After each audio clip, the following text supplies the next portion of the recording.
In the previous lesson, we have learned how to group like terms together or non-like terms, let them as they are, and you have practice on this. And now we're going to learn how we're going to simplify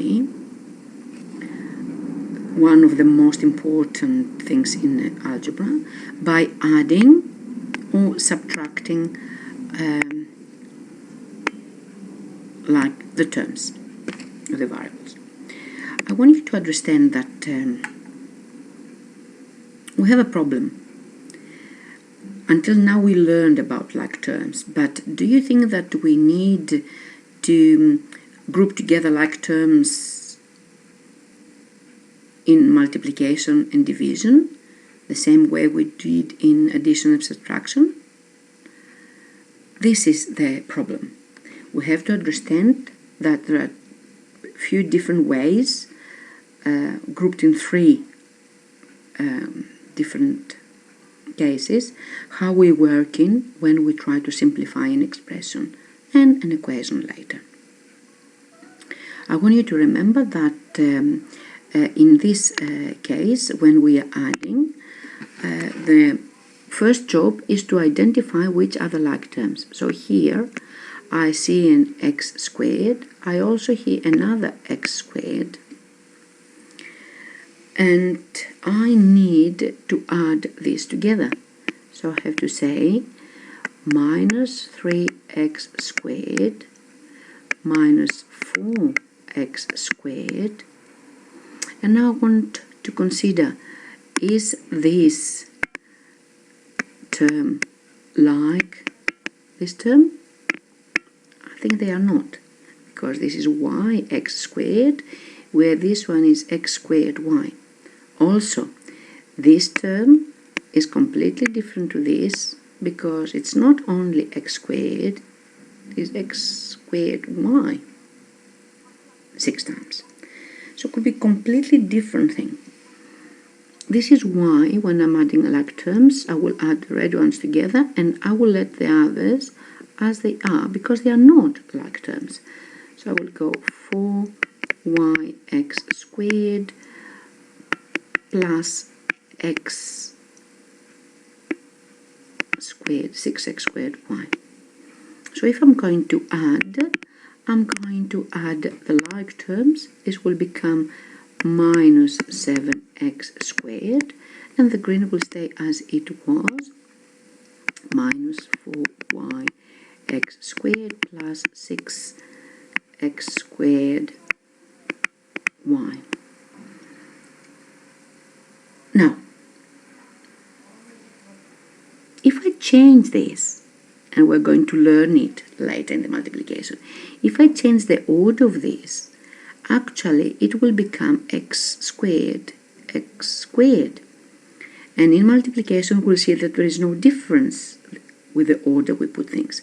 So if I'll change it a little bit, and I go in this part, minus 4x squared y plus 6x squared y, you see how I have manipulated and I have made that like term.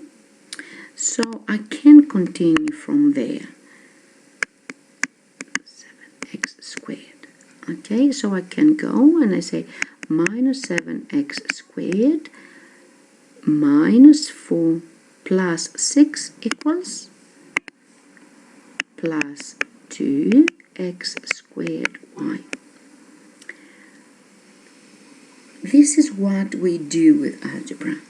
We play around. It's like a mind twister. We play around and trying to change things and write them in a more simplified form. Have I finished? Actually, I haven't finished, but this is for later to see. At the moment I have simplified by adding them together, but if I want to go even further, I can do something we'll learn as factorization, and I will see that this here and this here are the same, and I can put them outside as a common factor, and I can put x squared outside of brackets, and inside the brackets I can put the coefficient of that, minus 7, and over here I can put the coefficient of x squared, which is plus 2, and the y, that's remainder. So this is the purpose of the algebra, and this is the final form. At this stage, we are accepting this as correct because this is where we are. I know I should have played earlier and tell you that this could be turned, twisted around and be a like term, but I wanted us to work with the red first and then with that and see how things can work. This is the reason I made it green, both green. So we can see the next step. I don't mind if at this stage, you can do this step. Okay? Later, you can always go the reds with the reds, the greens with the greens, and you can always reach from here to there. But we need a lot of practice. The mind to bend needs a lot of exercise. So this is what we have discussed. We have to collect the like terms together, and here these are the like terms, okay, and the other like terms together, 3ab and minus ab, and we go and have in the green component we have 2 and 7, 9 a squared, and in the red component we have 3ab, take away 2ab equals 1ab, and now there is no need for me to write that as 1. None in algebra is like 1. I know that I'm taking you further, but I want you to consider, can I put something as common factor outside? You see anything common here? Let's say something like this.